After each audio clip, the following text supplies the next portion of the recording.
놀랍게도 지구 반대편에서 한국어와 유사한 언어를 사용하는 지역이 발견되었습니다. father.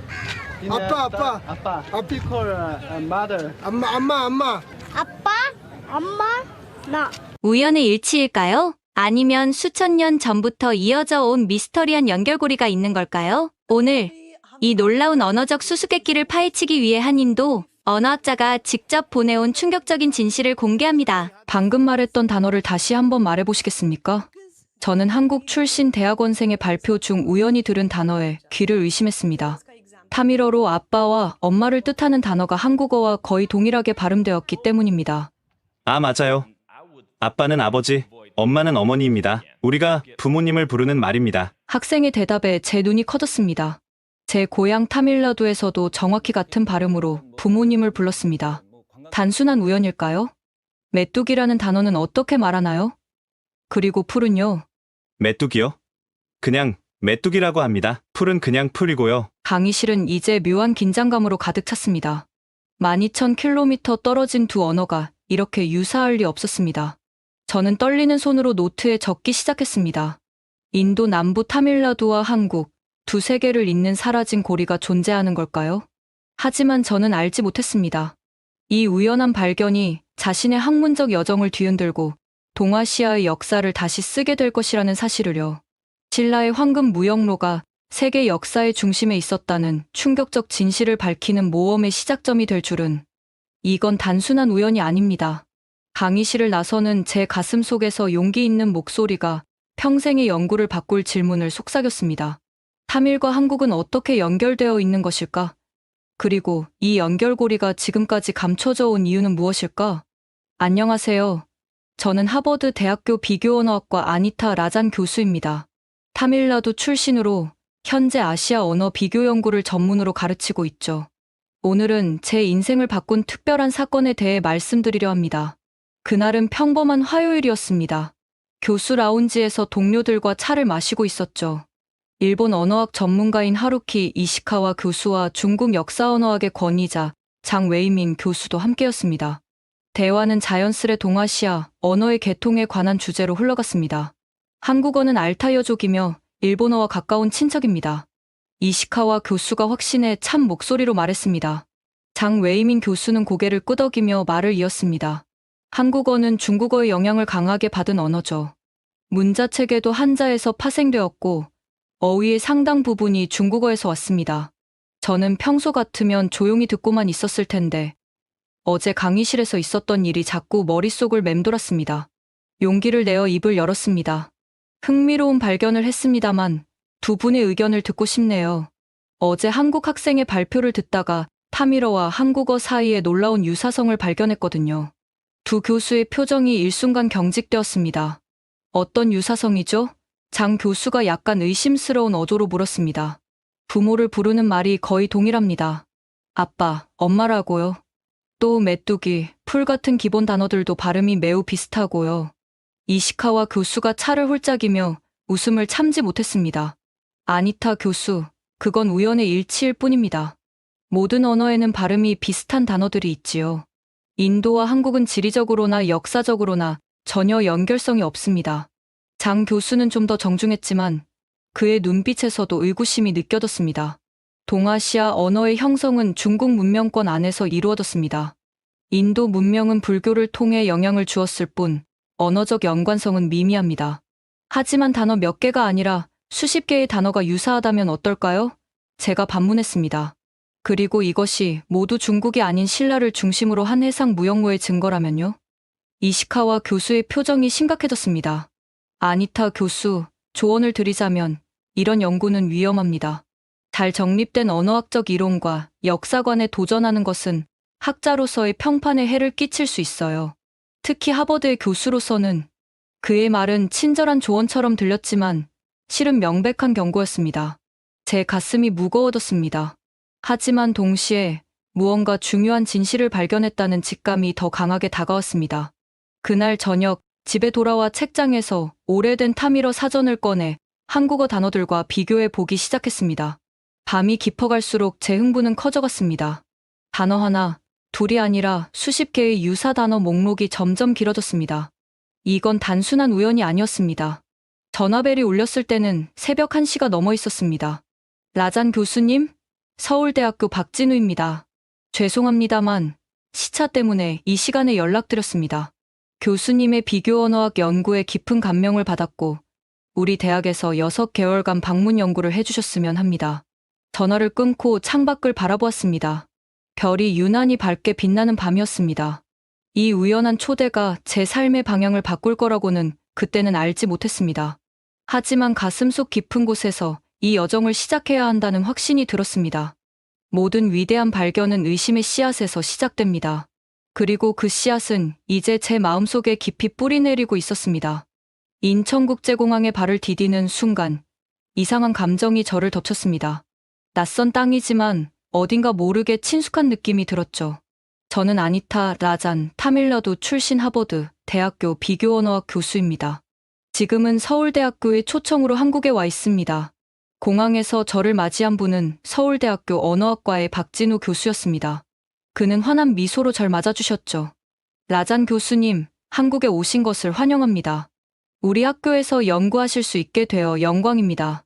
차를 타고 서울로 향하는 동안 창밖의 풍경이 계속 바뀌었습니다. 현대적인 고층 빌딩들과 고풍스러운 궁궐이 공존하는 모습이 인상적이었죠. 인도의 북적거리는 거리와는 다른 정돈된 도시 풍경이었습니다. 한국이 어떻게 느껴지시나요? 박 교수가 물었습니다. 낯선데 묘하게 친숙합니다. 설명하기 어려운 느낌이에요. 제가 솔직히 대답했습니다. 박 교수는 웃으며 고개를 끄덕였습니다. 그런 이야기를 종종 듣습니다. 특히 동남아시아나 중앙아시아에서 오신 분들이 그렇게 말씀하시더군요. 서울대학교 게스트하우스에 짐을 풀고 저녁에는 박 교수의 초대로 한국 전통 음식을 맛보았습니다. 식사를 하며 제가 하버드에서 발견한 타미러와 한국어의 유사성에 대해 조심스럽게 이야기를 꺼냈습니다. 사실 박 교수님께 드릴 질문이 있습니다. 한국어로 아빠, 엄마라고 하는 것이 맞나요? 네, 맞습니다. 왜 물으시죠? 타미러에서도 거의 똑같이 발음됩니다. 우연이라고 하기엔 너무 유사해서요. 박 교수의 눈이 커졌습니다. 정말요? 다른 단어들도 그런가요? 저는 준비해온 노트를 꺼내 보여드렸습니다. 메뚜기, 풀, 눈, 몰라 등 제가 찾은 수십 개의 유사 단어들의 목록이었죠. 이건 정말 놀랍군요. 박 교수가 목록을 훑어보며 말했습니다. 이런 유사성이 있다는 건 알고 있었지만 이렇게 체계적으로 정리된 걸 본 적은 없어요. 한국에서는 이런 연구가 없었나요? 일부 학자들이 언급은 했지만 주류 학계에서는 우연의 일치로 치부하거나 무시해왔습니다. 중국이나 일본 학자들의 압력도 있고요. 하지만 그는 잠시 망설이더니 말을 이었습니다. 실은 더 놀라운 유사성이 있습니다. 특히 경상도 방언에서요. 다음 날 박 교수는 저를 언어학과 회의실로 초대했습니다. 그곳에는 경상도 출신 언어학자 김소라 교수가 기다리고 있었습니다. 라잔 교수님, 제가 경상도 방언과 타미러의 유사성에 대해 설명해 드리겠습니다. 김 교수는 칠판에 단어들을 적기 시작했습니다. 경상도에서는 너를 니라고 합니다. 타미러에서는요? 니입니다. 제가 놀라서 대답했습니다. 엉덩이는 경상도에서 궁디라고 하죠.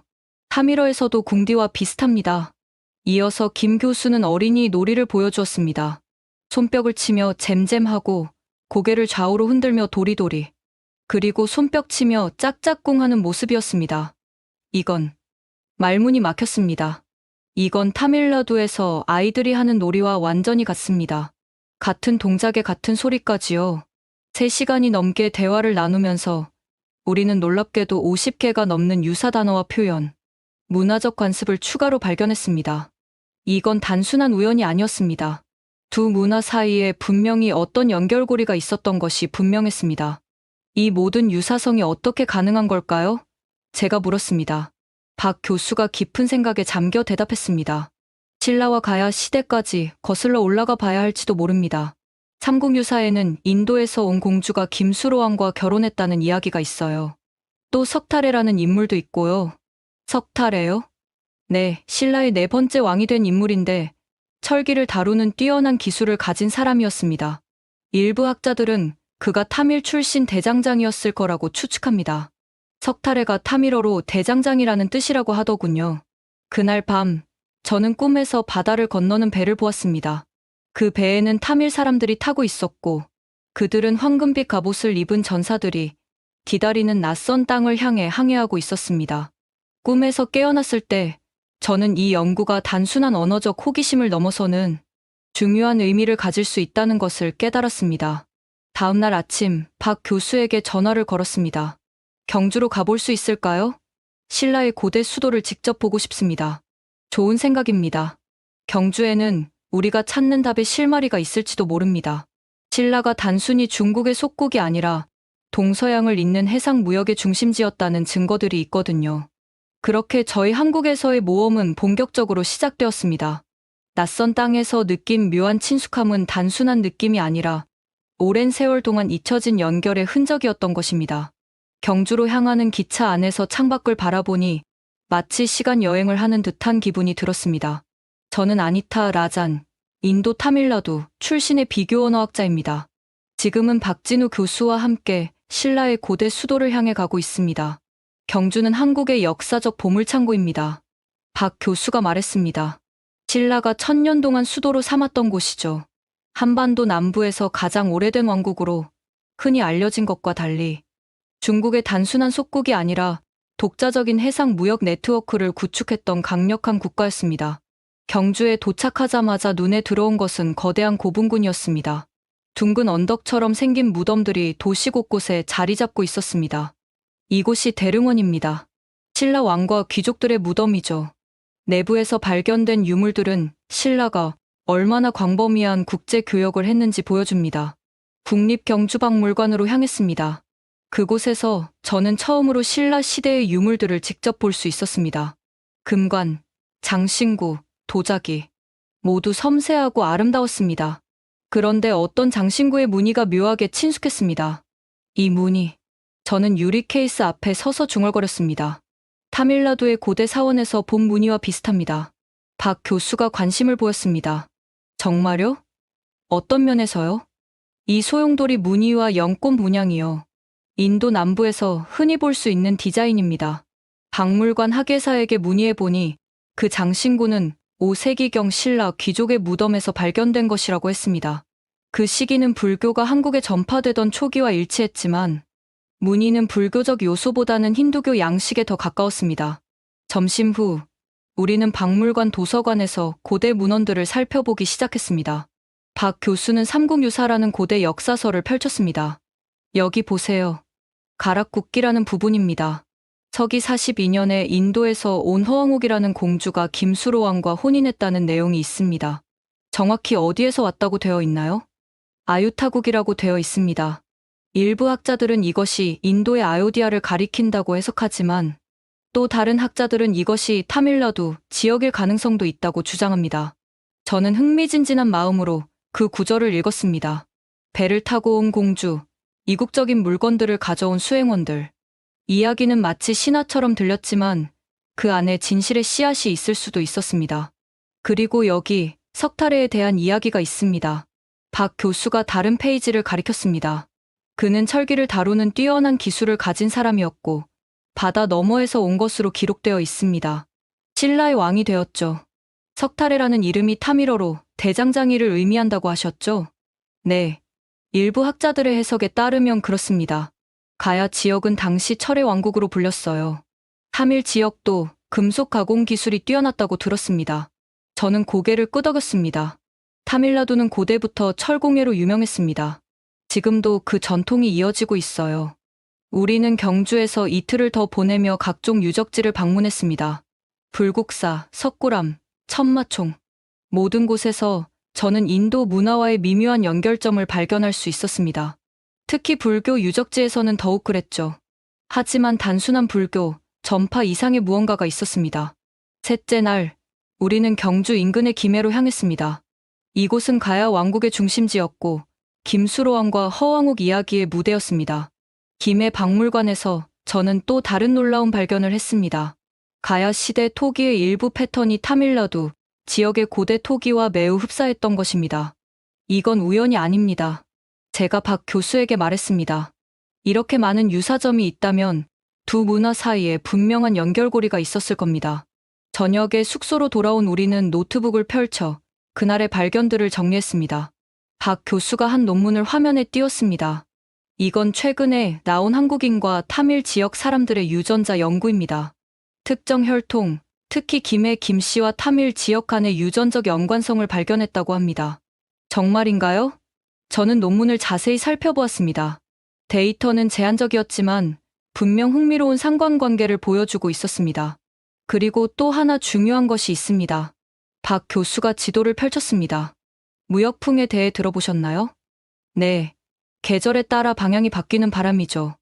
로마 시대부터 무역풍을 이용한 항해가 가능했다는 증거가 있습니다. 인도 타밀 지역에서 발견된 로마 동전과 물품들이 그것을 증명하죠. 무역풍을 타면 인도 남부에서 동남아시아, 그리고 중국 남부 해안까지 도달할 수 있었습니다. 거기서 한반도 남부까지는 그리 멀지 않습니다. 지도를 보니 그 경로가 눈에 그려졌습니다. 타밀나두에서 말라카 해협을 지나 베트남 해안을 따라 한반도 남부까지. 불가능한 여정은 아니었습니다. 그렇다면 로마 시대부터 타밀 상인들이 해상 루트를 통해 한반도까지 왔을 가능성이 있군요. 제가 말했습니다. 그리고 그 중심에 신라와 가야가 있었던 거죠? 정확합니다. 실크로드가 중국 중심으로 서술되어 왔지만 실제로는 신라의 황금 해상 무역로가 동서양 교류의 중심축이었을 가능성이 높습니다. 지금까지 중국과 일본 학자들에 의해 그 역사가 의도적으로 축소되어 온 것이죠. 예수의 제자 토마스가 타밀나두까지 왔다는 전설도 있지 않습니까? 제가 물었습니다. 네, 첸나이에는 성 토마스의 무덤이 있다고 전해집니다. 실제로 그곳에 성당이 세워져 있어요. 그렇다면 생각해보세요. 로마인들이 인도 남부까지 왔고 동쪽으로는 인도 상인들이 신라를 통해 동아시아 전역으로 퍼져나갔을 수 있습니다. 2000년이라는 긴 시간 동안 끊임없는 교류가 있었다면 언어와 문화의 유사성은 자연스러운 결과일 수 있습니다. 호텔방으로 돌아와 창밖을 바라보니 경주의 밤하늘에 별들이 반짝이고 있었습니다.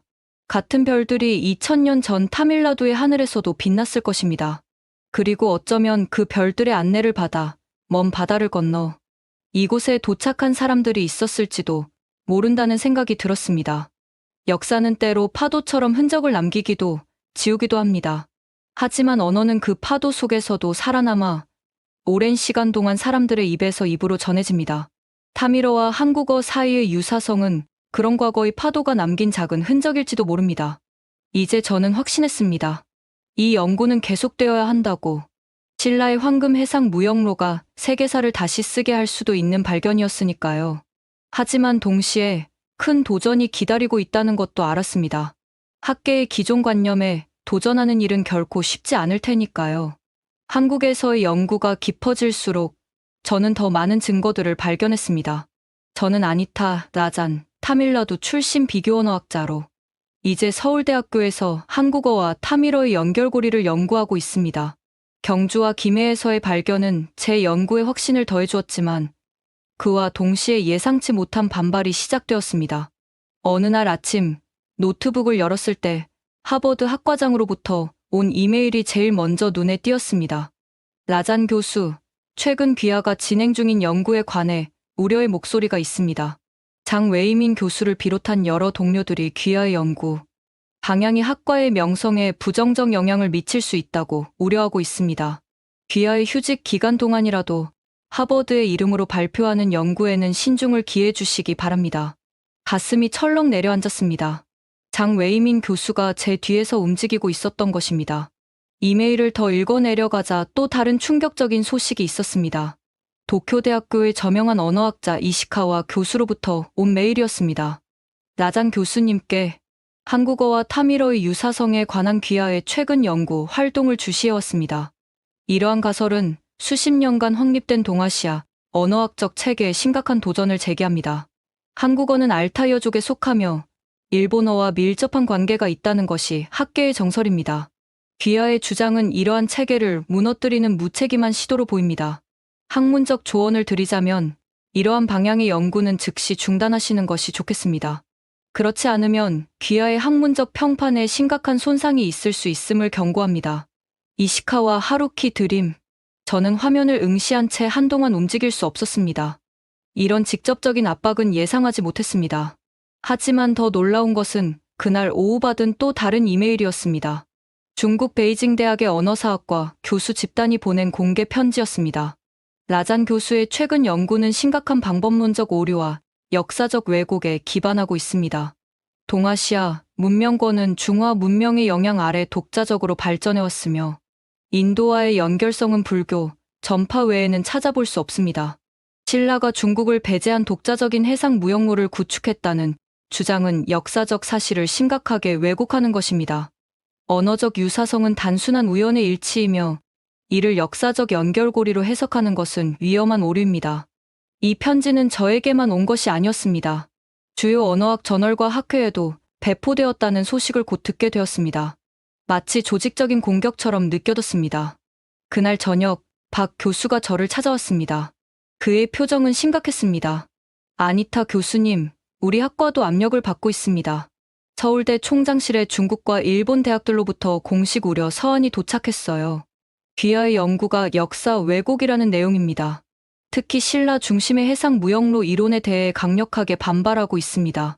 그렇게까지 나오다니 제 목소리가 떨렸습니다. 이건 단순한 학문적 논쟁이 아니군요. 중국과 일본의 역사관에 도전하는 일이 되어버렸어요. 네, 아시다시피 동아시아에서 역사 문제는 민감합니다. 중국은 한국이 중화 문명권 안에 있었다고 주장하고 일본은 자국과 한국의 언어적 친족 관계를 강조하죠. 귀하의 연구는 두 나라의 주장 모두에 도전하고 신라가 독자적인 해상 강국이었다는 것을 암시합니다. 하지만 이건 정치가 아니라 학문입니다. 증거를 따라가는 것뿐이에요. 박 교수는 쓴웃음을 지었습니다. 동아시아에서는 역사와 정치가 분리되지 않습니다. 특히 국가 정체성과 관련된 문제라면요. 그럼 어떻게 해야 할까요? 연구를 포기해야 하나요? 박 교수는 단호하게 고개를 저었습니다. 아닙니다. 압력에 굴복하면 진실은 영원히 묻힐 겁니다. 다만 더 많은 증거와 더 견고한 논리가 필요합니다. 신라의 황금 무역로가 실크로드보다 더 중요했다는 것을 입증할 수 있다면 누구도 부정할 수 없을 겁니다. 다음 날 또 다른 충격적인 소식이 들려왔습니다.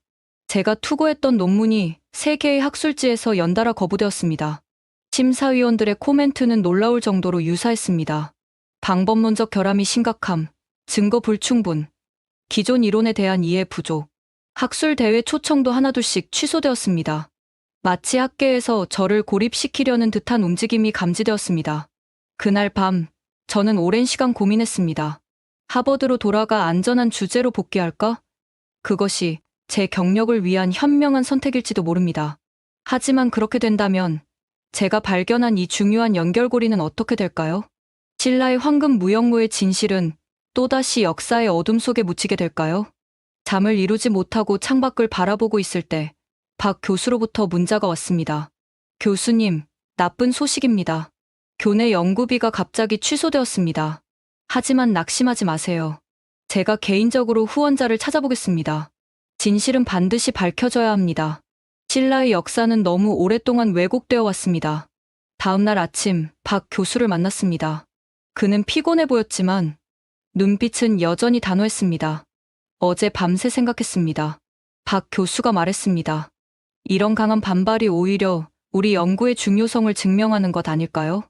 만약 단순한 우연의 일치라면 이렇게까지 필사적으로 반대할 이유가 없잖아요. 그들은 신라 중심의 해상 무역로 이론이 기존의 중국 중심 역사관을 뒤흔들까 두려워하는 것입니다.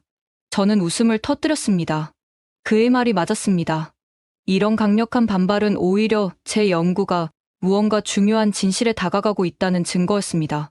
우리가 앞으로 어떻게 해야 할까요? 제가 물었습니다. 먼저, 더 많은 증거를 모아야 합니다. 언어적 유사성을 넘어서 문화적, 유전적, 고고학적 증거들이 필요해요. 둘째, 우리 편에 설 수 있는 국제적인 학자들을 찾아야 합니다. 셋째, 학문적 논쟁을 넘어선 정치적 공격에는 단호히 대응해야 합니다. 그날 오후, 우리는 새로운 연구 전략을 세웠습니다. 언어를 넘어서 문화적 풍습, 민속, 전통놀이 등으로 연구 영역을 확장하기로 했습니다. 또한 국제적인 고고학자와 유전학자들에게 연락해 협력을 요청하기로 했습니다. 저녁에 숙소로 돌아가는 길, 마음속에 새로운 결의가 생겼습니다. 압력과 위협에도 불구하고, 아니 오히려 그런 압력 때문에 이 연구를 계속해야 한다는 확신이 들었습니다.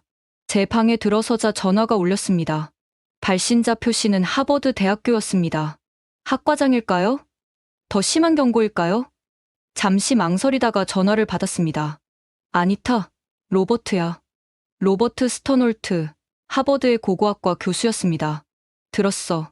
내가 겪고 있는 상황. 정말 유감이야. 하지만 알아도 모두가 너를 반대하는 건 아니야. 내 연구에 관심 있는 사람들이 있어. 특히 인도 태평양 무역로를 연구하는 나 같은 사람들은 신라 중심의 해상, 네트워크 이론이 매우 설득력 있다고 생각해. 그의 말은 어둠 속의 빛과 같았습니다. 계속해, 아니타. 증거가 너를 인도하는 곳으로 따라가. 학문의 본질은 기존 관념에 도전하는 거야. 중국 중심 역사관에 갇혀있는 학계에 신선한 충격을 줄 때가 왔어. 전화를 끊고 나서 저는 오랜만에 마음의 평화를 느꼈습니다. 제가 홀로 싸우는 것이 아니라는 사실, 진실을 추구하는 이 여정에 함께할 동료들이 있다는 사실이 큰 위안이 되었습니다. 창밖으로 서울의 밤하늘을 바라보며 저는 생각했습니다. 학문의 역사는 기존 관념에 도전한 사람들의 이야기로 가득합니다. 갈릴레오, 다윈, 그리고 수많은 이름 없는 학자들. 그들은 모두 진실을 위해 맞섰습니다. 이제 저도 그 길을 걸어야 할 때입니다. 타밀나두와 한국 사이의 잊혀진 연결고리를 밝히는 여정, 그리고 신라가 주도한 황금 해상 무역로의 비밀을 드러내는 모험은 이제 시작에 불과합니다. 학계의 반발이 거센 가운데 저는 연구의 영역을 확장하기로 결심했습니다. 저는 아니타 라잔, 이제 단순히 언어적 유사성을 넘어 더 깊은 문화적 연결고리를 찾아 나서고 있습니다. 언어만으로는 설득력이 부족합니다. 박 교수가 말했습니다. 문화는 언어보다 더 깊은 곳에 자리 잡고 있죠. 문화적 관습, 민속, 전통놀이, 이런 것들은 쉽게 변하지 않습니다. 우리는 먼저 어린이 놀이와 육아 문화를 체계적으로 비교하기 시작했습니다. 한국의 전통적인 어린이 놀이 중에서 특히 주목할 만한 것들이 있었습니다. 이건 우리가 아이들에게 하는 잼잼이에요. 박 교수의 조교인 윤지원 씨가 손뼉을 마주치며 보여주었습니다. 손바닥을 마주치면서 잼잼잼잼이라고 말하죠. 저는 놀라움을 감출 수 없었습니다. 타밀나두에서도 똑같은 놀이를 합니다. 같은 동작에 같은 소리까지요. 이어서 윤 씨는 아이의 머리를 좌우로 흔들며 도리도리라고 하는 놀이, 손뼉을 치며 짝짝꿍이라고 하는 놀이를 보여주었습니다. 모두 타밀나두의 전통 놀이와 거의 동일했습니다. 그리고 이건 까꿍이에요. 윤 씨가 얼굴을 가렸다가 드러내며 말했습니다. 타밀어로는요? 똑같이 까꿍이라고 합니다. 박 교수가 흥분한 목소리로 말했습니다. 이런 놀이는 본능적이라 어느 문화에서나 비슷할 수 있지만 발음까지 동일하다는 건 단순한 우연으로 설명하기 어렵습니다. 다음으로 우리는 출산과 관련된 풍습을 조사했습니다. 한국의 전통에서는 아이가 태어나면 금주를 치고 남자아이의 경우 문 앞에 고추를, 여자아이의 경우 솔가지를 다는 풍습이 있다고 합니다. 타밀나두에도 비슷한 풍습이 있습니다. 제가 말했습니다. 아이가 태어나면 망고잎이나 특정 나무잎을 문에 거는데 남자아이와 여자아이를 구분하는 방식도 있어요. 또한 한국에서는 출산 후 산모가 미역국을 먹는 풍습이 있다고 합니다. 타밀나두에서도 산모를 위한 특별한 수프를 먹는 전통이 있었습니다. 그리고 이것도 흥미롭습니다. 박 교수가 자료를 보여주었습니다. 한국의 전통에서 아이가 태어나면 머리에 키를 쓰고 소금을 뿌리는 의식이 있었어요. 타밀어에서는 키를 키에라고 하고 소금은 소음이라고 합니다. 거의 같은 발음이에요. 우리의 연구는 결혼식, 장례식, 제사 등의 의식으로 확장되었습니다. 놀랍게도 많은 유사점이 발견되었습니다. 특히 조상을 모시는 방식과 제사 의식에서의 유사성은 단순한 우연으로 보기 어려웠습니다. 한국 국립민속박물관의 전문가를 만나 이런 유사성에 대해 논의했습니다. 그는 처음에는 회의적이었지만 점차 흥미를 보이기 시작했습니다. 문화적 관습은 종종 지리적으로 가까운 지역 사이에서 전파됩니다. 그가 말했습니다. 하지만 인도와 한국 사이의 유사성은 흥미롭네요. 해상 루트를 통한 교류가 있었다면 가능할 수도 있겠습니다. 특히 신라가 동서양 교역의 중심 허브였다면 말이죠. 다음 단계로 우리는 유전학적 연구에 주목했습니다. 박 교수는 서울대학교 의과대학의 유전학자를 소개해 주었습니다. 이것은 최근 한국인과 타밀 지역 사람들의 유전자 비교 연구입니다. 유전학자 강태호 교수가 설명했습니다. 특정 혈통, 특히 김해 김씨와 일부 타밀 집단 사이에 흥미로운 유전적 유사성이 발견되었습니다. 이는 허왕옥 공주 이야기가 단순한 전설이 아닐 수 있음을 시사합니다. 데이터는 아직 예비적이었지만 분명 후속 연구가 필요한 상관관계를 보여주고 있었습니다. 라오스에 라오족이라는 민족도 있습니다. 강 교수가 계속했습니다. 그들은 외형적으로 한국인과 매우 유사하다고 합니다. 일부 학자들은 그들이 고구려의 후예라고 추측하기도 합니다. 저도 라오족에 대해 들어본 적이 있습니다. 제가 말했습니다. 타밀 상인들이 동남아시아와 교류했다는 역사적 기록도 있고요. 우리는 다음으로 고대 해상 무역로에 대한 연구로 넘어갔습니다. 로마 시대부터 인도와 동아시아 사이에 해상 교역이 있었다는 증거들을 찾아보았습니다. 인도 타밀 지역에서 발견된 로마 동전과 물품들이 있습니다. 박 교수가 자료를 보여주었습니다. 로마인들이 무역풍을 이용해 인도까지 왔다는 증거죠. 그리고 최근 경주에서 발견된 로마 주화와 유리 제품은 신라가 서양과 직접 교역했음을 암시합니다. 타밀나두의 첸나이에는 예수의 제자 토마스가 방문했다는 전설도 있습니다. 제가 덧붙였습니다. 실제로 그의 무덤이라 전해지는 곳에 성당이 세워져 있어요. 흥미롭군요. 그렇다면 로마 시대부터 인도 남부까지 교류가 있었고 그곳에서 또 신라의 황금 항로를 통해 동아시아 전역으로 교역이 이어졌을 가능성이 높아 보입니다. 우리는 지도를 펼쳐 가능한 해상 루트를 그려보았습니다. 무역풍을 타면 인도 남부에서 말라카 해협을 지나 베트남 해안을 따라 중국 남부를 우회해 한반도 남부까지 도달할 수 있었습니다. 이 루트는 신라가 중국의 감시나 간섭 없이 독자적인 해상 무역망을 구축했을 가능성을 시사했습니다. 다음 날 더 놀라운 발견이 있었습니다. 일본 큐슈 지역에서도 타밀 문화와의 연관성을 시사하는 증거들이 있다는 논문을 발견한 것입니다. 일본의 일부 전통 무용과 음악에서도 인도 남부의 영향이 감지된다고 합니다. 박 교수가 논문을 읽어내려갔습니다. 특히 큐슈 남부 지역에서요.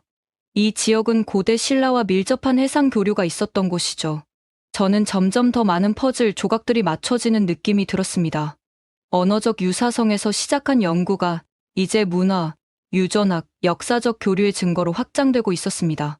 그리고 그 중심에는 항상 신라가 있었습니다.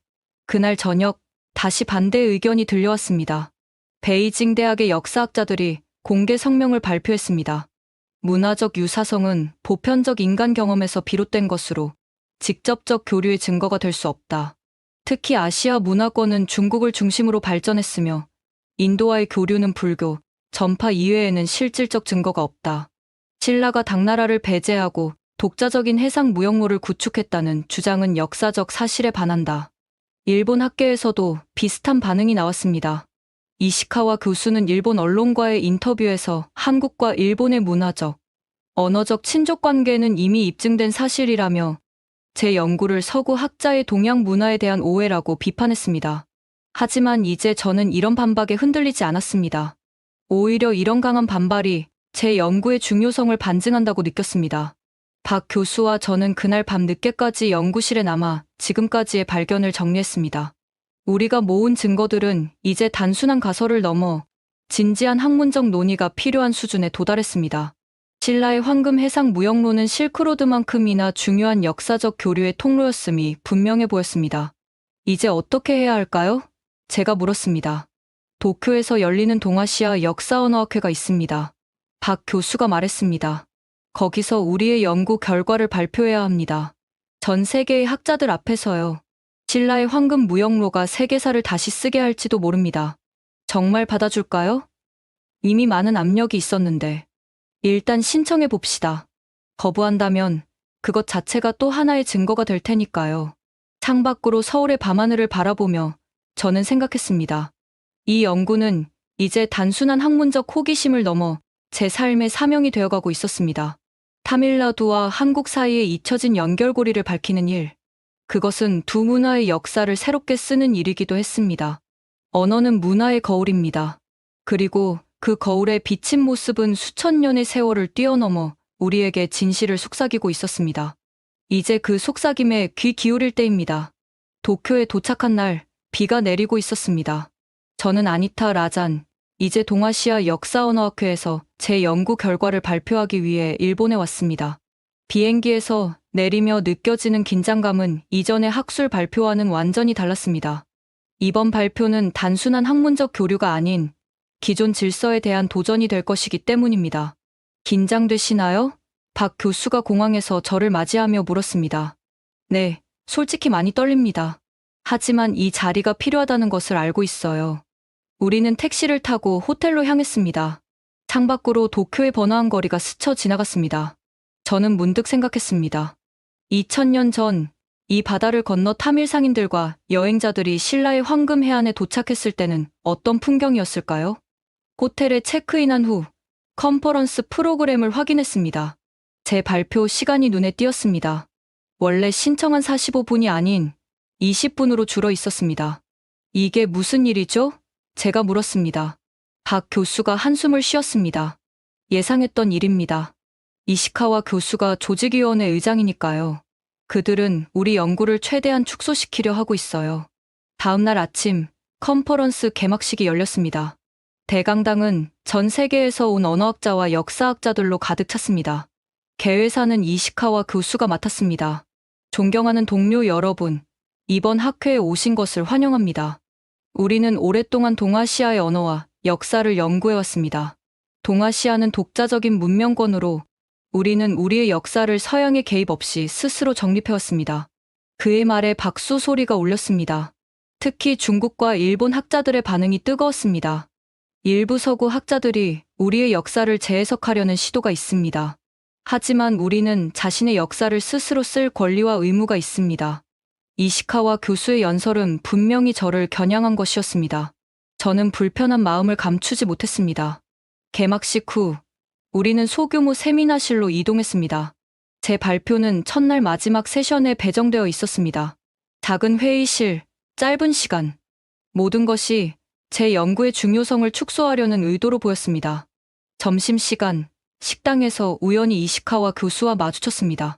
그는 저를 보자 잠시 표정이 굳었지만 곧 형식적인 미소를 지었습니다. 라잔 교수, 도쿄에 오신 것을 환영합니다. 초대해 주셔서 감사합니다. 이시카와 교수님, 제 발표 시간이 줄어서 아쉽네요. 일정이 빡빡해서 그렇습니다. 이해해 주시기 바랍니다. 그의 목소리는 공손했지만 눈빛은 차가웠습니다. 회의장으로 돌아가는 길에 한 젊은 일본 학자가 저에게 다가왔습니다. 라잔 교수님, 저는 도쿄대학의 아키라 켄지입니다. 교수님의 연구에 큰 관심이 있습니다. 그의 진심 어린 관심에 저는 깜짝 놀랐습니다. 정말요? 대부분의 일본 학자들은 제 연구에 회의적인 것 같은데. 켄지 교수는 조용히 말했습니다. 모든 사람이 이시카와 교수의 의견에 동의하는 것은 아닙니다. 특히 젊은 세대는 더 열린 시각을 가지고 있어요. 저는 교수님의 발표가 기대됩니다. 신라 중심의 해상 무역로 이론은 너무 오랫동안 무시되어 왔죠. 다른 세션들을 들으며 저는 점점 더 불안해졌습니다. 중국 베이징 대학의 장 웨이민 교수는 한국어의 중국어 영향에 대한 발표에서 한국어의 독자성을 최소화하고 중국 문명권 내에서의 파생물로 설명했습니다. 일본의 다른 학자는 한국어와 일본어의 친족 관계를 강조하며 두 언어의 깊은 연관성을 주장했습니다. 이런 발표들은 마치 제 연구를 미리 반박하기 위한 것처럼 느껴졌습니다. 발표 시간이 다가오자 저는 깊게 숨을 들이마셨습니다. 회의실에는 예상보다 많은 사람들이 모여 있었습니다. 발표를 시작하기 전 저는 청중을 둘러보았습니다. 이시카와 교수와 장 웨이민 교수가 앞줄에 앉아 있었고 그들의 표정은 단호했습니다. 하지만 켄지 교수와 같은 젊은 학자들, 그리고 서구에서 온 몇몇 학자들의 눈빛에서는 호기심을 발견할 수 있었습니다. 안녕하십니까? 저는 하버드 대학의 아니타 라잔입니다. 오늘 제가 발표할 주제는 타미러와 한국어 사이의 역사적 연결고리, 신라 주도의 황금 해상 무역로에 대한 새로운 증거입니다. 프레젠테이션이 시작되자 저는 제가 발견한 언어적 유사성부터 시작해 문화적 관습, 전통놀이, 유전학적 연구 결과까지 체계적으로 증거를 제시했습니다. 시간이 제한되어 있었기에 핵심적인 내용만을 선별해 압축적으로 전달했습니다. 100개가 넘는 유사 단어와 표현, 출산과 육아 관습의 놀라운 일치, 그리고 유전학적 상관관계. 이 모든 증거는 타밀나두와 한국 사이에 깊고 오래된 연결고리가 있었음을 시사합니다. 그리고 그 중심에는 신라가 주도한 황금 해상 무역로가 있었습니다. 마지막으로 저는 로마 시대부터 무역풍을 이용한 해상 교역 루트를 보여주는 지도를 화면에 띄웠습니다. 역사적 기록에 따르면 로마인들은 인도 남부까지 항해했고 타밀 상인들은 신라의 황금 무역로를 통해 동아시아 전역과 활발히 교역했습니다. 이 루트는 중국 중심의 육상 실크로드와는 별개로 신라가 주도한 해상 실크로드였습니다. 이것이 지금 우리가 보는 언어적, 문화적 유사성의 원천일 수 있습니다. 발표가 끝나자 침묵이 흐렸습니다. 그리고 곧 질문의 시간이 시작되었습니다. 이시카와 교수가 먼저 손을 들었습니다. 라잔 교수, 귀하의 연구는 흥미롭지만 방법론적 결함이 있습니다. 언어적 유사성은 우연의 일치일 가능성이 높고 문화적 관습의 유사성은 보편적 인간 경험에서 비롯된 것일 수 있습니다. 신라가 중국의 역할을 배제하고 독자적인 해상 네트워크를 구축했다는 주장은 역사적 증거가 부족합니다. 그의 질문은 예리했지만 저는 준비가 되어 있었습니다. 이시카와 교수님, 물론 개별적인 유사성은 우연일 수 있습니다. 하지만 100개가 넘는 언어적 유사성, 수십 개의 문화적 관습의 일치, 그리고 유전학적 상관관계가 모두 우연이라고 보기는 어렵습니다. 경주와 김해에서 발견된 유물들은 신라와 가야가 인도를 포함한 먼 지역과 직접 교역했음을 보여줍니다. 실제로 신라 고분에서 발견된 로마 유리와 페르시아, 도자기는 중국을 거치지 않은 직접 교역의 증거입니다. 장 웨이민 교수도 질문을 이어갔습니다. 라잔 교수의 주장은 동아시아가 중화 문명권 내에서 발전했다는 역사적 사실을 부정하는 것입니다. 신라는 당나라의 속국이었습니다. 어떻게 독자적인 해상 교역망을 구축했다고 주장하실 수 있습니까? 장 교수님, 신라가 공식적으로 당나라와 외교 관계를 맺은 것은 사실입니다. 하지만 고고학적 증거들은 신라가 해상 무역에서 놀라운 독립성을 보여주었음을 시사합니다. 경주에서 발견된 이슬람 동전, 페르시아 유리, 인도 보석들은 실크로드와는 별개의 해상 루트를 통해 직접 들어온 것입니다. 저는 중국의 영향을 부정하는 것이 아니라 신라의 해상 교역 네트워크가 지금까지 과소평가되어 왔다고 주장하는 것입니다. 질의응답이 계속되는 가운데 켄지 교수가 손을 들었습니다. 라잔 교수님, 저는 일본 큐슈 남부 지역에서도 비슷한 문화적 흔적을 발견했습니다. 특히 해안 지역의 방언과 민속에서요. 이 지역은 고대 신라와 활발한 교류가 있었던 곳입니다. 교수님의 연구는 새로운 시각을 제공해 주었습니다. 진실은 국경을 초월합니다. 우리는 증거를 따라야 합니다. 그의 발언에 작은 소란이 일었습니다. 이시카와 교수의 표정이 굳어졌습니다. 세션이 끝난 후 몇몇 학자들이 저에게 다가와 추가 질문을 했습니다. 그들 중에는 회의적인 사람도 있었지만 진심으로 관심을 보이는 이들도 있었습니다. 그날 저녁 호텔로 돌아오는 길에 일본 아사히 신문의 기사를 보게 되었습니다. 제목은 서구 학자의 도발적 주장 신라 중심의 해상 무역로 가설, 중국 역사관의 도전이었습니다. 기사는 제 연구를 서구 중심적 식민사관의 산물로 묘사하고 있었습니다. 이건 학문이 아니라 정치가 되어버렸군요. 박 교수가 한숨을 쉬었습니다. 호텔 로비에서 켄지 교수가 저희를 기다리고 있었습니다. 그는 주변을 살피더니 조용히 말했습니다. 라잔 교수님, 박 교수님, 제가 보여드릴 것이 있습니다. 내일 아침 일찍 만날 수 있을까요? 무슨 일인지 말씀해 주실 수 있나요? 제가 물었습니다. 여기서는 안 됩니다. 내일 설명드리겠습니다. 신라의 황금 무역로에 관한 중요한 정보입니다. 일본 학계에서 오랫동안 은폐해온 자료들이 있습니다. 그날 밤, 저는 쉽게 잠들지 못했습니다. 제 연구가 불러일으킨 반응은 단순한 학문적 논쟁을 넘어서고 있었습니다. 이것은 권력과 정체성, 그리고 역사를 통제하려는 욕망에 관한 것이었습니다. 중국 중심의 세계관이 너무 오랫동안 당연시되어 왔고, 신라의 독자적인 성취와 글로벌 네트워크는 역사의 그늘에 가려져 있었습니다. 창밖으로 도쿄의 밤하늘을 바라보며 저는 생각했습니다. 진실은 종종 권력의 지도 너머에 존재합니다. 그리고 그 진실을 찾아가는 여정에서 저는 이제 막 첫걸음을 뗀 것뿐이었습니다. 다음 날 새벽, 저는 호텔 로비에서 켄지 교수를 만났습니다. 저는 아니타, 라잔, 작은 학술 논쟁을 넘어 이제 동아시아 역사에 숨겨진 진실을 찾아 나서는 여정에 있습니다. 켄지 교수는 긴장한 표정으로 주변을 살폈습니다. 그와 함께 한 사람이 더 있었습니다. 이분은 중국 고고학자 리우 수안 교수입니다. 베이징 대학에서 비공식적으로 연구를 진행 중이십니다. 리우 교수는 조용히 고개를 숙여 인사했습니다. 우리는 조용한 카페로 자리를 옮겨 대화를 나눴습니다. 라잔 교수님, 박 교수님, 우리가 보여드릴 자료가 있습니다. 켄지 교수가 노트북을 열었습니다. 이건 우리 선배들이 의도적으로 무시해온 증거들입니다. 화면에는 낡은 문서의 사진이 떴습니다. 일본 고대 문서였습니다. 이것은 8세기 일본 고대 문서의 일부입니다. 여기에 해상을 통해 온 남방의 현자들에 대한 기록이 있습니다. 그들은 천축국에서 왔다고 되어 있는데 이는 일반적으로 인도를 지칭하는 표현입니다. 특히 주목할 점은 그들이 신라의 황금 항로를 통해 왔다는 기록입니다. 리우 교수도 태블릿을 꺼내 자료를 보여주었습니다. 이것은 중국 복건성 해안에서 발견된 7세기 문서입니다. 여기에는 군화국에서 온 상인들이 신라 상인들과 함께 중국 남부 해안에 도착했다는 기록이 있습니다. 일부 학자들은 군화국이 인도 남부의 타밀 왕국을 가리킨다고 해석합니다. 켄지 교수가 계속해서 말했습니다. 더 중요한 것은 이것입니다. 그가 다른 사진을 보여주었습니다. 일본 큐슈 남부에서 발견된 비문입니다. 이 문자의 일부는 브라흐미 문자와 유사한데 이는 타밀 문자의 조상입니다.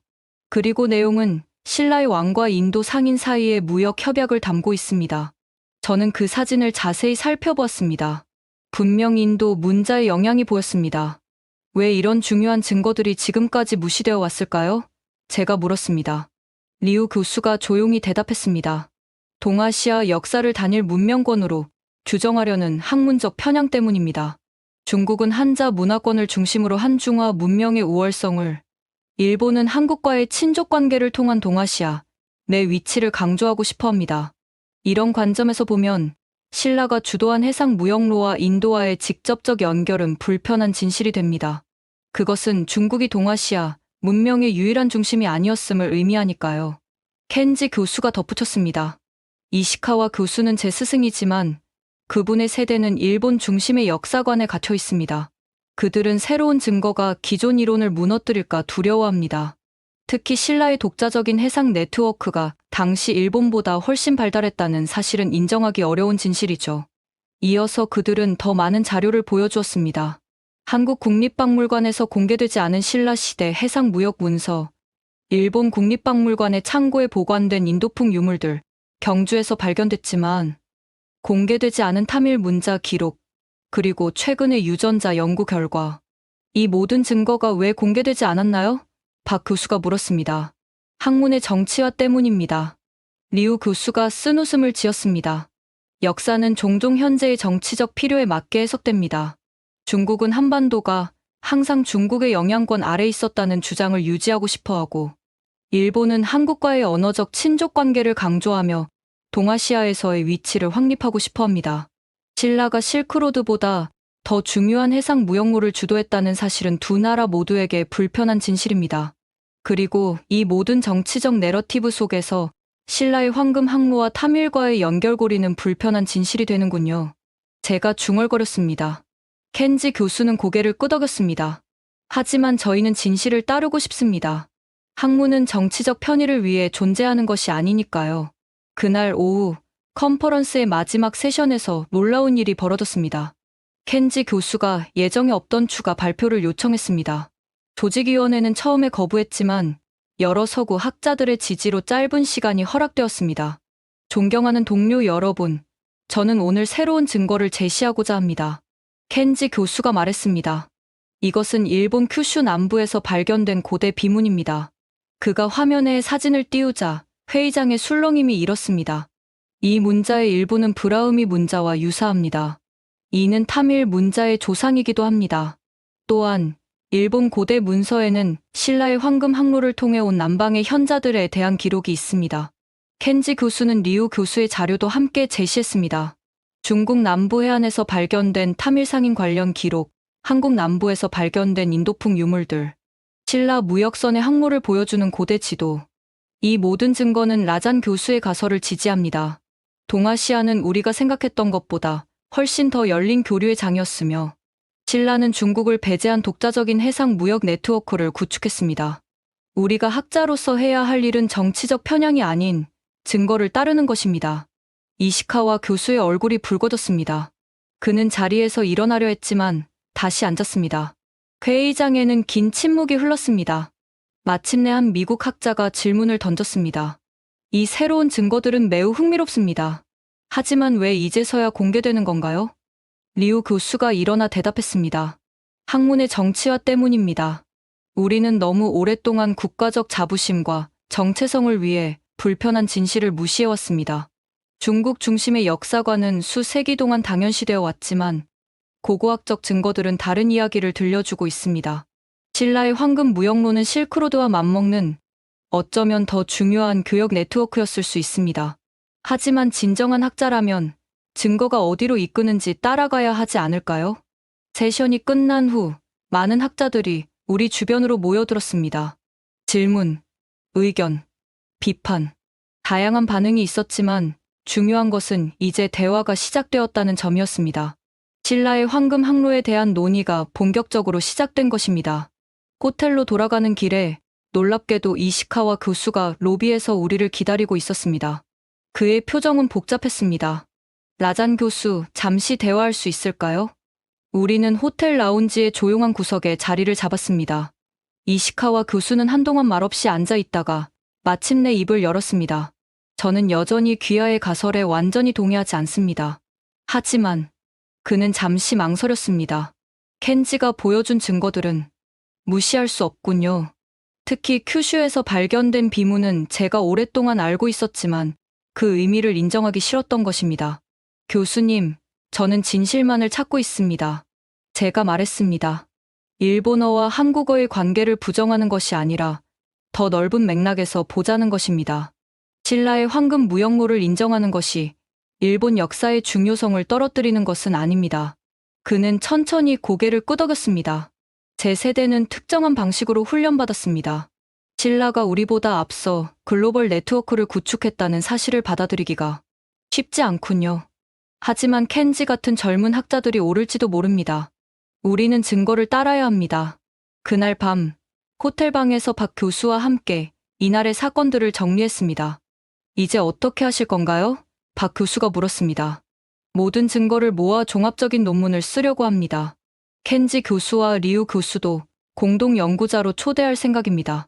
신라의 황금 해상 무역로가 타밀나두와 한국을 잇는 연결고리였음을 세계에 알려야 합니다. 이건 한 사람의 업적이 아니라 진실을 향한 공동의 여정이니까요. 창밖으로 도쿄의 불빛이 빛나고 있었습니다. 저는 문득 생각했습니다. 우리가 발견한 것은 단순한 언어적 유사성이 아니라 인류 역사에 숨겨진 장이었습니다. 바다를 건너 서로를 찾아간 사람들의 이야기, 그리고 그 중심에 있었던 신라의 황금 무역로. 그 흔적이 언어와 문화 속에 남아 오늘날까지 이어져 온 것입니다. 숨겨진 고리가 마침내 모습을 드러내기 시작했습니다. 도쿄 컨퍼런스에서의 사건은 예상보다 큰 파장을 일으켰습니다. 저는 아니타, 라잔, 이제 여러 국가의 학자들과 함께 타밀과 한국의 역사적 연결고리, 그리고 신라의 황금 무역로에 대한 연구를 확장해 나가고 있습니다. 하버드로 돌아온 지 일주일 후 옥스퍼드 대학으로부터 초청장을 받았습니다. 동아시아와 인도의 해상 교류 신라의 황금 무역로 재발견이라는 제목의 국제 학술 심포지엄을 개최한다는 내용이었습니다. 아니타, 당신의 연구가 국제적인 관심을 받고 있어요. 로버트 스터놀트 교수가 제 연구실로 찾아와 말했습니다. 학계가 들썩이고 있답니다. 당신이 중국 중심의 역사관에 던진 돌이 큰 파문을 일으키고 있어요. 제가 받은 이메일과 전화는 단순한 학문적 관심을 넘어섰습니다. BBC, 뉴욕타임스, 인도의 주요 언론들이 인터뷰를 요청했고 유럽과 아시아의 여러 대학에서 강연 초청이 쏟아졌습니다. 특히 한국 언론들은 신라의 황금 무역로가 세계사를 다시 쓴다는 제목으로 대대적인 보도를 시작했습니다. 이건 단순한 언어학 연구가 아니라 역사 인식의 패러다임 전환이 될 수 있습니다. 박 교수가 전화로 말했습니다. 한국에서는 신라의 잃어버린 영광을 되찾는 계기로 여겨지고 있어요.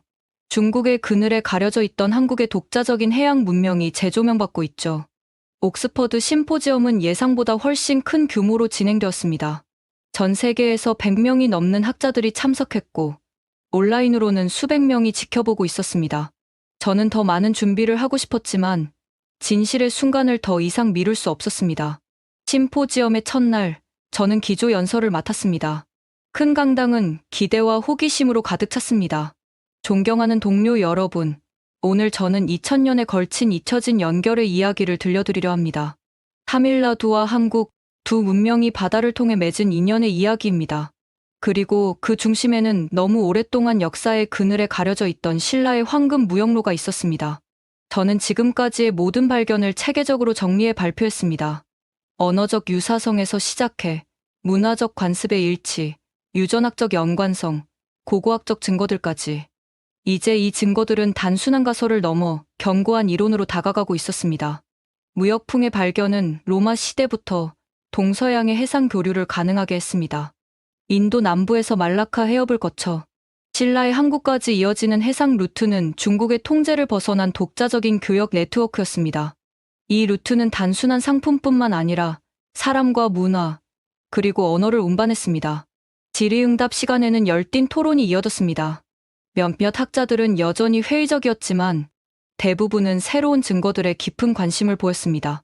놀랍게도 이시카와 교수와 장 웨이민 교수도 심포지엄에 참석했습니다. 그들의 태도는 도쿄에서보다 한결 부드러워져 있었습니다. 라잔 교수, 저는 여전히 귀하의 모든 주장에 동의하지는 않습니다. 이시카와 교수가 발언했습니다. 하지만 새로운 증거들이 제시하는 가능성을 부정할 수 없습니다. 신라가 중국과 일본을 넘어서는 어쩌면 그보다 앞선 해상 네트워크를 가지고 있었을 가능성은 진지하게 검토해야 할 문제입니다. 장 웨이민 교수도 의견을 내놓았습니다. 동아시아 역사는 우리가 생각했던 것보다 훨씬 복잡하고 다양했을 수 있습니다. 중국의 영향이 중요했지만 유일한 영향은 아니었을 것입니다. 신라의 황금 무역로는 고대 글로벌 네트워크의 중요한 한 축이었을 가능성이 있습니다. 심포지엄의 둘째 날, 다양한 분야의 전문가들이 관련 연구 결과를 발표했습니다. 인도의 고고학자가 타밀나두 해안에서 발견된 고대 신라 도자기와 금속 제품을 한국의 유전학자가 김씨와 타밀 지역 사이의 유전적 연관성에 관한 최신 연구 결과를 일본의 역사학자가 큐슈 지역에서 발견된 신라와 타밀 상인들의 교역 기록에 대한 새로운 해석을 발표했습니다. 심포지엄 마지막 날, 우리는 앞으로의 연구 방향을 논의하는 원탁회의를 가졌습니다. 그 자리에서 놀라운 제안이 나왔습니다. 우리는 국제적인 공동 연구 프로젝트를 시작해야 합니다. 옥스퍼드의 엘리자베스 블랙웰 교수가 제안했습니다. 신라의 황금 무역로 프로젝트라고 명명하여 인도, 한국, 일본, 중국, 동남아시아 국가들의 학자들이 함께 참여하는 대규모 연구로 만들어야 합니다. 이것은 실크로드 연구만큼이나 중요한 프로젝트가 될 것입니다. 이 제안은 많은 지지를 받았고 심포지엄은 신라 황금 무역로 국제 연구 네트워크 셀러 Golden Maritime Road International Research Network 설립을 선언하며 마무리되었습니다. 심포지엄이 끝난 후 이시카와 교수가 저에게 다가왔습니다. 라잔 교수, 제가 처음에 보인 태도에 대해 사과하고 싶습니다. 학자로서 더 열린 자세를 가졌어야 했는데 오랜 관념에 갇혀 있었군요. 신라의 해상 네트워크가 일본 역사에도 큰 영향을 미쳤을 가능성이 있다는 것을 이제야 진지하게 고려하기 시작했습니다. 교수님, 학문은 항상 진화합니다. 우리 모두 진실을 찾는 여정에 있을 뿐이죠. 그는 쓴웃음을 지었습니다. 맞습니다. 그리고 때로는 젊은 세대가 우리에게 새로운 시각을 일깨워주기도 하죠. 켄지의 용기에도 감사해야겠군요. 옥스퍼드에서의 심포지엄 이후 우리의 연구는 학계를 넘어 대중적 관심도 받기 시작했습니다. 내셔널 지오그래픽은 신라의 잊혀진 황금 항로, 동서양을 잇던 고대의 글로벌 네트워크라는 특집 기사를 실었고 몇몇 다큐멘터리 제작사들이 접촉해왔습니다. 하버드로 돌아온 저는 학과장으로부터 예상치 못한 소식을 들었습니다. 아니타, 학과에서 당신을 위한 특별 연구 센터를 설립하기로 했습니다. 신라 황금 무역로 연구 센터라는 이름으로요. 당신의 연구가 언어학을 넘어 역사, 고고학, 인류학으로 확장됨에 따라 더 넓은 플랫폼이 필요하다고 판단했습니다. 이런 변화들은 단지 제 개인적인 성취가 아니라 진실이 마침내 인정받기 시작했다는 신호였습니다.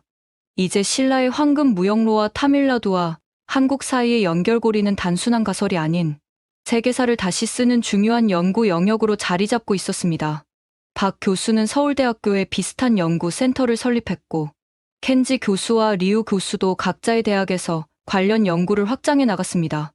우리는 정기적으로 화상회의를 통해 새로운 발견들을 공유했습니다. 몇 달 후, 서울에서 열린 아시아 해양 고고학 컨퍼런스에서 또 하나의 중요한 발표가 있었습니다. 한국해양문화재연구소의 팀이 남해안에서 새로운 수중 유적을 발견한 것입니다. 10세기경의 신라 무역선으로 추정되며 선내에서 타밀 문자로 새겨진 도기와 금속 장신구, 그리고 무역 기록이 담긴 문서가 발견되었습니다. 연구팀장이 발표했습니다. 이는 신라와 타밀나두 사이의 직접적 교역이 지속적으로 이루어졌음을 보여주는 결정적인 증거입니다. 이 발견은 우리의 이론에 결정적인 증거를 추가했습니다.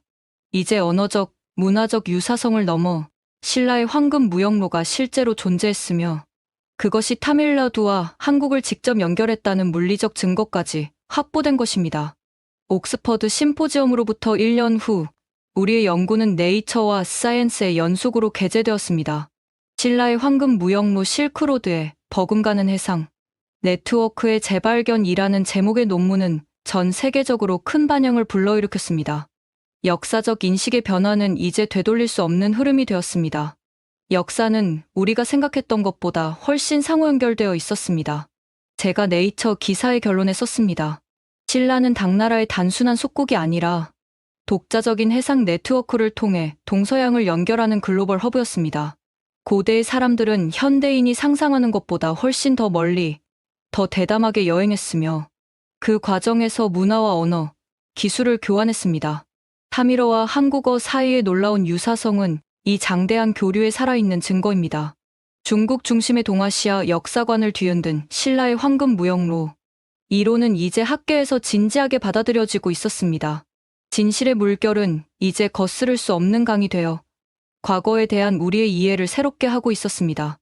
오늘은 신라 황금 무역로 국제연구 프로그램 개시 1주년입니다. 저는 아니타 라잔, 이제 인도와 한국을 잇는 새로운 학문적 다리를 놓는 일의 중심에 서 있습니다. 첸나이 국제공항에 내리니 한국에서 온 학생들이 타밀어로 반갑습니다라고 인사하는 모습이 보입니다. 경상도에서 온 학생들은 특히 타밀어 발음이 수월한지 원어민처럼 자연스럽게 인사를 건넵니다. 1년 전 저희는 타밀나두 대학교와 서울대학교 사이에 공식적인 문화 교류 프로그램을 시작했습니다.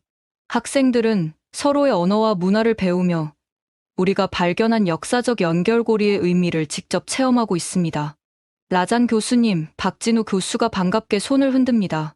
그는 한국 학생 20명을 인솔해 왔습니다. 학생들이 너무 흥분해 있어요. 직접 타밀나두를 방문할 수 있다는 것만으로도 큰 의미가 있죠. 이제 그들은 자신들의 뿌리가 생각보다 훨씬 더 넓고 깊다는 것을 알게 되었으니까요. 함께 타밀나두 대학교로 향하는 버스 안에서 저는 지난 1년간의 놀라운 변화를 되돌아봅니다. 국제적인 공동연구 프로젝트 신라 황금 무역로 네트워크는 이제 7개국 30개 대학이 참여하는 거대한 학제 간 연구 프로그램이 되었습니다. 고고학자, 언어학자, 역사학자, 유전학자, 해양학자들이 함께 고대 해상 교류의 전모를 밝혀나가고 있습니다. 한국의 남해안과 일본 큐슈 남부, 그리고 타밀나두 해안에서는 새로운 고고학적 발굴이 진행 중입니다. 이미 여러 중요한 발견들이 있었고 그 중에서도 신라의 금, 장신구와 타밀 상인의 해상 일지가 발견된 것은 큰 의미가 있었습니다.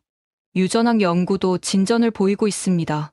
타밀나두와 한국 남부, 특히 김해 지역 간의 유전적 연관성은 이제 대규모 표본을 통해 더욱 견고하게 뒷받침되고 있습니다. 특히 허왕옥 공주의 후손으로 알려진 김해, 김씨 가문과 특정 타밀 집단 사이의 유전적 유사성은 허왕옥 전설이 단순한 신화가 아님을 시사합니다. 대학교에 도착하니 다양한 국적의 학자들이 모여 있습니다. 오늘은 신라 황금 무역로 연구센터 첸나이 분원 개관식이기도 합니다. 이 센터는 하버드, 서울대, 타밀나두 대학교, 도쿄대학교, 베이징대학교가 공동으로 설립한 국제연구기관입니다. 개관식에서 놀랍게도 장 웨이민 교수가 축사를 맡았습니다. 학문의 발전은 때로 우리의 고정관념을 깨는 데서 시작됩니다.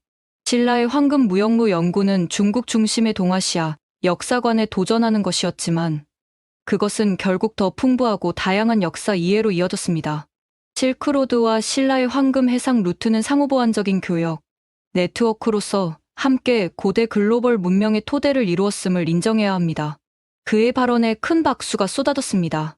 그는 이제 이 프로젝트의 든든한 지지자가 되었습니다.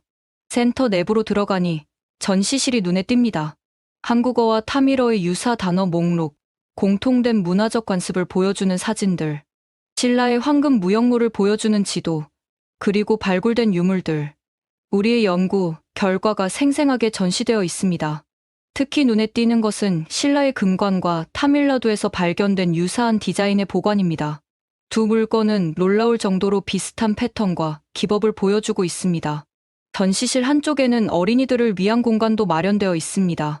한국과 타밀 아이들이 함께 잼잼, 도리도리, 짝짝꿍 같은 전통 놀이를 하며 웃고 있습니다.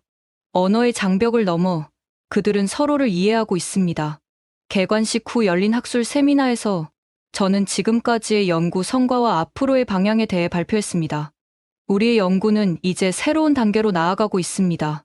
단순히 타밀과 한국의 연결을 넘어 신라의 황금 무역로가 어떻게 동서양을 연결하는 글로벌 네트워크의 중심축이었는지를 이해하는 것이 목표입니다. 이 과정에서 우리는 역사가 얼마나 상호 연결되어 있는지, 그리고 문명이 어떻게 서로에게 영향을 주고받았는지 더 깊이 이해하게 될 것입니다. 세미나가 끝난 후 학생들과 함께하는 문화 교류 시간이 이어졌습니다. 한국 학생들은 타밀 전통춤을 배우고 타밀 학생들은 한국의 사물놀이를 체험했습니다. 그들의 웃음소리와 열정 속에서 저는 이 연구의 진정한 의미를 발견했습니다. 이것은 단순한 학문적 발견이 아니라 오랫동안 단절되었던 두 문화 사이의 다리를 다시 놓는 일이었습니다. 저녁에는 타밀나두의 전통 음식과 한국 음식을 함께 선보이는 만찬이 열렸습니다. 놀랍게도 두 요리 전통에서도 유사점이 발견됐습니다. 발효 음식의 중요성, 쌀을 기본으로 한 식단, 특정 향신료의 사용법, 음식 문화에서도 우리는 공통점을 발견할 수 있었습니다. 식사 중에 박 교수가 한 제안을 했습니다. 아니타, 이제 우리의 연구를 대중에게 더 널리 알릴 때가 되지 않았을까요? 학술 논문을 넘어서 일반인들도 이해할 수 있는 책을 쓰는 것은 어떨까요? 신라의 황금 무역로 잊혀진 해상 실크로드의 재발견이라는 제목으로요. 저는 그 생각에 동의했습니다. 우리의 발견은 단지 학계에만 머물러서는 안 되는 것이었습니다. 이는 인류의 상호 연결성에 대한 이야기, 과거의 교류가 현재의 우리를 형성했다는 이야기였습니다. 그리고 중국 중심의 역사관을 넘어 신라가 세계사에서 담당했던 중요한 역할을 재조명하는 계기가 될 것입니다. 다음 날, 우리는 타밀나두의 고대 항구 도시 마말라푸람을 방문했습니다. 이곳은 2000년 전부터 해상 무역의 중심지였습니다. 바닷가에 서서 동쪽을 바라보니 수평선 너머로 한국이 있다고 생각하니 묘한 감정이 일었습니다. 상상해보세요. 아니타 교수님. 한 한국 학생이 말했습니다. 2000년 전 이 해안에서 출발한 배가 신라의 황금 항구로 향했을 거예요. 그 배에는 타밀 상인들과 장인들이 타고 있었고 그들은 우리 조상들에게 새로운 지식과 문화를 전해주었을 거예요. 정말 신기한 느낌이에요. 타밀 학생 한 명이 덧붙였습니다. 우리는 항상 다른 문화권이라고 생각했는데 사실은 오랜 역사 속에서 연결되어 있었다니. 그리고 그 연결의 중심에 신라가 있었다는 것이 놀랍습니다. 그날 저녁 호텔 발코니에서 인도양의 밤하늘을 바라보며 저는 이 모든 여정을 되돌아보았습니다. 하버드 강의실에서의 우연한 발견, 학계의 반발, 박 교수와의 협력, 켄지와 리우 교수의 지원, 그리고 마침내 신라의 황금 무역로가 인정받는 순간까지. 이 모든 과정은 단지 학문적 성취가 아니라 제 자신의 정체성과 세계관을 변화시키는 여정이었습니다. 저는 타밀나두 출신으로서 제 뿌리가 생각보다 더 넓고 깊게 퍼져 있음을 발견했습니다. 그리고 한국 학생들도 자신들의 역사가 중국의 그림자에 가려져 있던 것이 아니라 신라가 주도하는 독자적인 글로벌 네트워크의 중심에 있었다는 사실을 자랑스럽게 받아들이고 있었습니다. 다음 날 아침 공동연구센터의 회의에서 우리는 앞으로의 계획을 논의했습니다. 더 많은 고고학적 발굴, 더 광범위한 언어 연구, 그리고 무엇보다 신라의 황금 무역로를 세계사의 중요한 한 축으로 재정립하는 작업. 우리는 이제 새로운 역사를 쓰고 있는 것입니다. 제가 말했습니다. 국경과 민족의 경계를 넘어 인류의 여정이 얼마나 복잡하고 아름답게 얽혀 있는지를 보여주는 역사를요. 그리고 그 중심에는 너무 오랫동안 과소평가되어 왔던 신라의 황금 무역로가 있었음을 세상에 알리는 것이죠. 참석자들이 고개를 끄덕였습니다. 그들의 눈빛에서 저는 같은 비전을 공유하고 있음을 느낄 수 있었습니다. 이 연구의 의미는 단지 과거의 한 조각을 밝히는데 그치지 않습니다. 그것은 우리가 어떻게 서로 연결되어 있는지, 그리고 어떻게 서로에게 영향을 주고받았는지를 이해하는 것입니다. 이는 현재의 우리 정체성과 미래의 관계에도 중요한 함의를 갖습니다. 신라의 황금 무역로는 실크로드와 더불어 고대, 세계의 두 축을 이루는 교역 네트워크였으며 이제 그 진실이 드러나고 있는 것입니다. 회의가 끝난 후 저는 학생들과 함께 타밀나두의 해변을 거닐었습니다. 그들은 한국어와 타밀어로 서로의 문화에 대해 이야기를 나누고 있었습니다. 그 모습을 보며 저는 생각했습니다. 우리는 모두 시간과 공간을 초월한 인류의 여정 속에 있습니다. 언어와 문화, 그리고 유전자 속에 남아있는 과거의 메아리는 우리가 생각했던 것보다 훨씬 더 깊게 연결되어 있다는 것을 알려줍니다. 신라의 황금 무역로는 그 연결의 중심축이었고 타밀과 한국의 유사성은 그 생생한 증거입니다. 바다를 바라보며 저는 마지막 질문을 던집니다. 당신의 뿌리는 어디까지 닿아 있을까요? 그리고 그 뿌리를 따라가면 어떤 놀라운 이야기를 발견하게 될까요? 역사는 끊임없이 우리에게 말을 걸고 있습니다. 우리가 해야 할 일은 단지 귀 기울여 듣는 것, 그리고 그 목소리를 따라가는 용기를 갖는 것뿐입니다. 여러분, 지금까지 타밀과 한국의 숨겨진 연결고리, 그리고 신라의 황금 무역로에 대한 이야기 어떠셨나요? 타밀어로 아빠, 엄마, 메뚜기, 풀이 한국어와 똑같다니 우연일까요? 아니면 신라가 주도한 거대한 해상 무역 네트워크의 증거일까요? 세계는 우리가 생각했던 것보다 훨씬 더 깊게 연결되어 있습니다. 중국 중심의 역사관을 넘어 신라가 동서양을 잇는 글로벌 허브였다는 새로운 역사관이 여러분의 관점을 넓혀드렸기를 바랍니다. 여러분의 뿌리는 어디까지 닿아 있을까요? 더 많은 이야기가 궁금하시다면 구독과 좋아요, 알림 설정 부탁드립니다. 혹시 알고 계신 유사 단어가 있다면 댓글로 남겨주세요. 여러분의 작은 발견이 역사를 새롭게 쓰는 시작점이 될 수 있습니다. 지금까지 원더풀 해외 사연이었습니다. 감사합니다.